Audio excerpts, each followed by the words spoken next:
Unsportsmanlike here on ESPN Radio, ESPN2. We are presented by Progressive Insurance. You can save big when you bundle your auto, home, motorcycle, RV, or boat. Visit Progressive.com. This music ties in so many things going on right now, and you have chills when you hear it. Along with Michelle Smallman, Chris Canty, Evan Cohen with you here. It is Unsportsmanlike. Why is this music important? I didn't know you were so fired up that the Bulls actually won a game after going winless in February. You can go off of the 11 theme, right? In the 11 of the Bulls snapping their 11-game losing streak, which I don't think is a good thing for them, the Spurs snapping their 11-game winning streak, so you can go off of that with the Bulls theme, or you go off of 23-11, which is the team that Michael Jordan owns, Tyler Reddick winning 3 in a row. Or, most importantly, you could go with CM Punk's entrance, the Elimination Chamber in Chicago on Saturday night, which you saw on the ESPN app, ESPN Unlimited, where he came out to this song. One of 2 huge Chicago sports fans with a big moment. The other one, of course, Seth freaking Rollins. Can't trust Seth Rollins. Always. You cannot trust Seth Rollins, man. You just can't trust him. If Seth Rollins is on the injury report, treat it like Tom Brady being on the injury report back in the day. We have a lot to do here. Okay, we're going to get to Small's jury duty, the latest with that, as you heard there. Okay, but you brought up the Seth Rollins thing. Elimination Chamber was great on Saturday night. But I need to clue people in. So the interview we did with Seth Rollins on Friday was complete. Friday? Was that when it was? Yes. When was it? Friday. Yeah, Friday. Because I was out on jury duty. Okay. So I wasn't here for that, but I went back and watched it. So Seth is done. I thought you were protesting Seth. Oh, Chicago? Yeah. Green Bay? I thought it was just a protest, yeah. Well, you also said he can't be trusted. And was I right or wrong? You're not wrong. But wait, so there was a moment, the interview's done, take people behind the scenes, and I feel like you said to him, what surgery did you have? And he answered immediately. So I think he is injured, but because he did not use his arms or his shoulder when he stomped out Logan Paul the other night. Well, then you're not injured. You're just hurt. Mm-hmm. I don't know what to think anymore with this guy. Here's the thing. If you're hurt, you can play. If you're injured, you can't. There you go. So clearly, he wasn't injured. But he answered the question. Even if he had the surgery, he clearly wasn't injured. He was just hurt. Because if he was injured, he wouldn't have had his ass out there on Saturday night. Mm-hmm. It was a great moment. And I said to my son as I'm watching it, because it was the second masked man that Seth Rollins then reveals the mask. I was like, that's Seth. Now I know. I've been around him so much. We've all been around him. I'm like, that is Seth. All right, we will get back to that in a second. But Smalls, what's the latest with jury duty? You don't understand the process. You were called in twice, Thursday and Friday. Are you a juror? Are you not a juror? What is going on here, Smallsy? Sadly, I was not selected, gang. I was not selected to be a juror on this case. And my jury duty journey has come to an end. But we made some great memories along the way. I learned a lot. I don't know how much I can share because the case is starting this week. But I guess as long as I don't give specific don't give details. About the case. Give about your experience. Yeah, okay. I'll say this. It's amazing. No, you know what? You haven't learned because you were about to give the information. No. I was just going to say what type of case it was. Can I do that? Okay, no, I can't do that. I'll say this. I went in there, eyes open, ears open, ready to serve. So many people went in there and they were armed with reasons why they should not be jurors. I was like they're armed going in there? Like one woman straight up said, do not pick me. I will be a hostile juror. Okay. And I respected the play. I was like, okay, you're being very honest. Because they say, be honest about your ability to serve. And she goes, don't pick me. And if you do, I'll be hostile. Another woman was like, I don't believe in the jury system. Don't pick me. I'll be a terrible juror. I'm like, these people are going for it. Yeah. And meanwhile, I'm like, I got a trip next week that I can't cancel. They don't care about that. Yeah. I was like, it's non-refundable. They're like, and?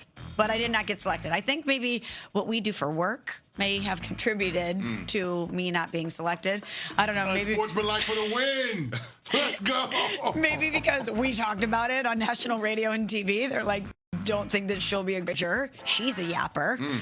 So unfortunately was not picked, but made some great friends and had some good experiences along the way. What did you say made great friends? Define that exactly. I have connected with 3 or 4 people from my juror pool on social media. I'm going out to get drinks with one of them when I get back from my trip. What? I made some friends. It's so odd to me. You're just hanging out with random jurors. I still don't think you understand the process. In this last 2 minutes, you basically asked whether or not you could squeal on everything in the case, and you made it seem like all the jurors were armed. I don't think that you understand how to go about this. They were armed with excuses. Okay. Nothing else. All right. Yes, but Sounds like they were ready to go from my perspective. They knew what was going down. They were smart. Yeah. So that was Friday. Saturday we had Elimination Chamber. It was great. When CM Punk came out to the Alan Parsons Project, right? I think it's what it's called. Serious is what it's. I mean, what a move! What a move! And then Seth coming out there, and now we're gonna set up Cody Rhodes. Oh, Randy Orton wins the Elimination Chamber on the men's side, as we predicted on Friday. Rhea Ripley won on the women's side. AJ Lee won, beat Becky Lynch, made her tap out. And so now you're going to set up on Friday an interesting match between Drew McIntyre and Cody Rhodes. And Cody Rhodes, a lot of people think is going to win and then face Randy Orton at WrestleMania. Of course, all of this available, the premium live events with the ESPN Unlimited partnership. And there's a lot of internet buzz. And we asked Cody about this, whether or not he could turn heel. There were little moments where Cody was kind of alluding to the idea of turning heel. So you have all of that, and obviously that was fun over the weekend to watch. And then we get to Sunday, where a bunch of NBA games here on ESPN and ABC, including the Knicks and the Spurs. And the New York Knicks, heck of a win. They beat the San Antonio Spurs and snapped their 11-game winning streak. They win 114-89. The Knicks, 39-22.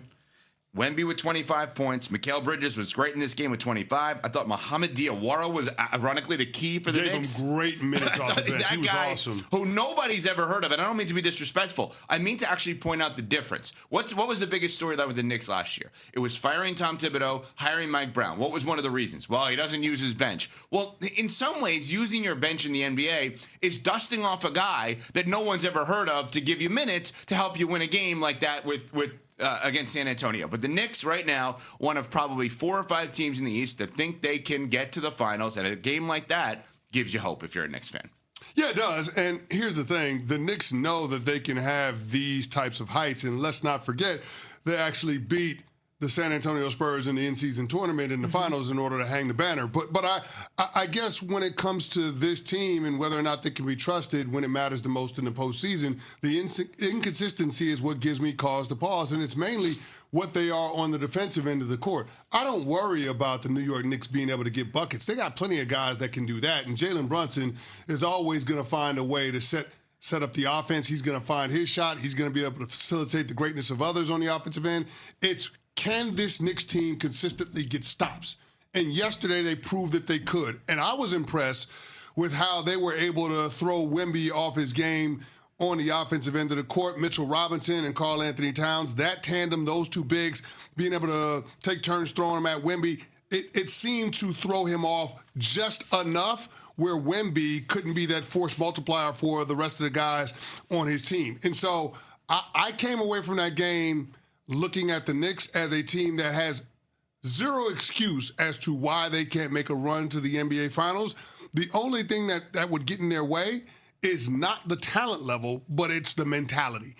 And if they can get over that hump, if they can break through in that regard, then all of a sudden we could be talking about this team being able to make a run and compete for a championship. When you say mentality, do you mean tenacity? Do you mean having a short memory?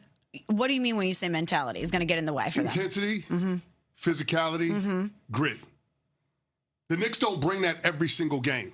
They just don't. And not against certain teams either. No. We saw it with Detroit, that's lacking, but then we see it with San Antonio. It's inconsistent they held the for them. Spurs to a season low when it comes to points like this. Right.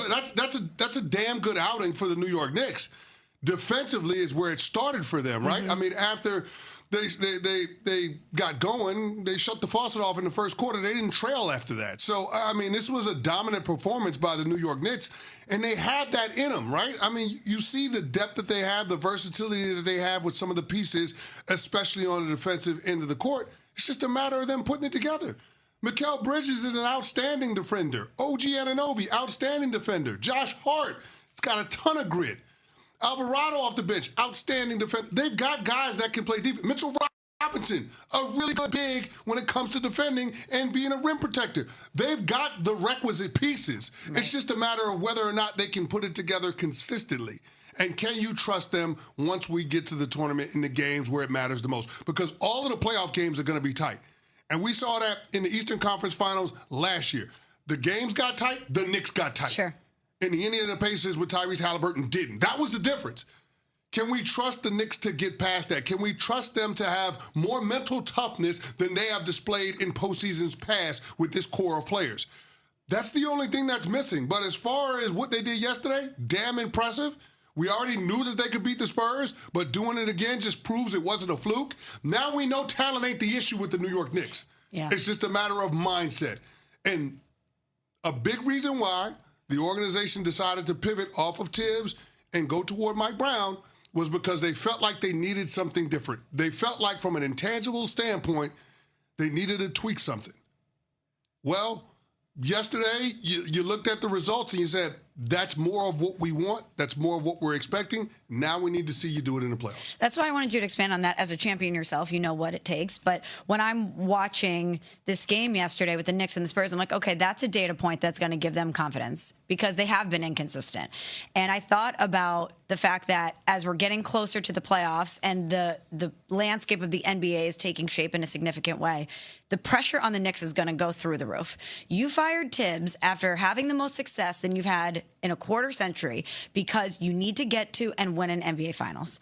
And as we get closer to the playoffs, that is only going to intensify for the Knicks. You keep saying, Evan, does it even matter what they do in the regular season? No. This is a postseason team. Yeah. But we're getting closer to that. And because they've been inconsistent against some teams, Detroit, et cetera, when you play the hottest team in the NBA, a team that we are looking at and saying, maybe they are ahead of schedule, but when you watch the Spurs play, they look like a team that can compete for and win a championship, no question. And if you're the Knicks and you have a dominant win like that against a team coming in that had an 11-game winning streak, that gives you confidence moving forward, which I think is very vital for this team. I have a small critique of the Spurs very quickly.